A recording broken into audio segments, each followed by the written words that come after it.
প্রেত কথা। এখানে গল্প নয়, ঘটনা শোনানো হয়।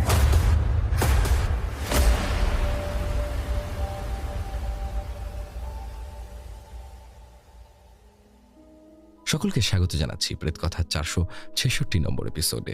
আজকের এপিসোডে আপনারা শুনবেন একটি ঘটনা, কিন্তু এই একটি ঘটনাই অনেকটা বড় ঘটনা এবং আপনাদের কিন্তু বেশ ভালো লাগবে। শীত পড়েছে, বৃষ্টিও হচ্ছে হালকা। এরকম সুন্দর ঠান্ডার আমেজে ভূতের ঘটনা শোনার কিন্তু মজাই আলাদা। এবং ভূত আমাদের এমন এক ইন্টারেস্টের জায়গা জুড়ে রয়েছে যা সময়ের সাথে সাথে, বয়সের সাথে সাথে বাড়তেই থাকে। আমি কিছু মানুষকে দেখেছি যারা ভূত প্রেত নিয়ে চর্চা করতে ভালোবাসেন, কিছু মানুষ যারা এই ধরনের চর্চা একদমই পছন্দ করেন না।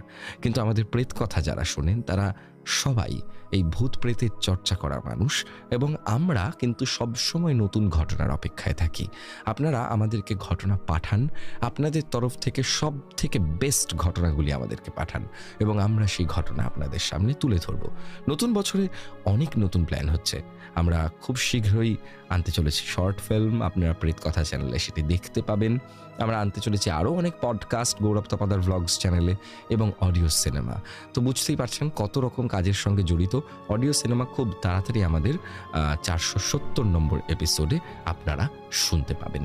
আমি শুরু করছি আজকের এপিসোড শুরুর আগেই বলে দিই, লাইক করতে ভুলবেন না, কমেন্ট করে আপনার উপস্থিতি জানাতে ভুলবেন না এবং বন্ধুদের সঙ্গে শেয়ার করতে ভুলবেন না প্রেত কথাকে।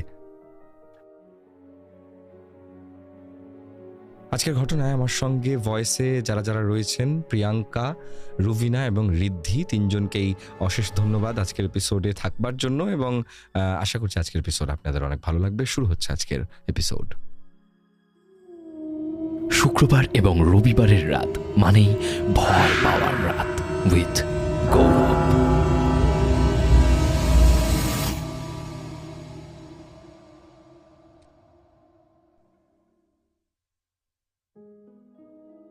ঘটনা পাঠিয়েছেন তাহমিনা নিশা, আমাদের সকলের প্রিয় এবং আদরের তাহমিনা। আজকে যে ঘটনা লিখে পাঠিয়েছেন সেই ঘটনা আপনাদের সামনে তুলে ধরছি। তাহমিনাকে আমি প্রথমেই জানাই যে বড়দিন আসছে, নতুন বছরও আসছে, তার জন্য অনেক অনেক শুভেচ্ছা এবং আশা করব তাহমিনা এরকমভাবেই আমাদেরকে ঘটনা দিয়ে সমৃদ্ধ করবে এবং প্রেত কথা পরিবারের পরবর্তী আরও বড় বড় যা উদ্যোগ আছে সেই সকল উদ্যোগে তাহমিনা আমাদের সাথে থাকবে। আমি শুরু করছি আজকের ঘটনা। হ্যালো গৌরব, আজকের ঘটনাটির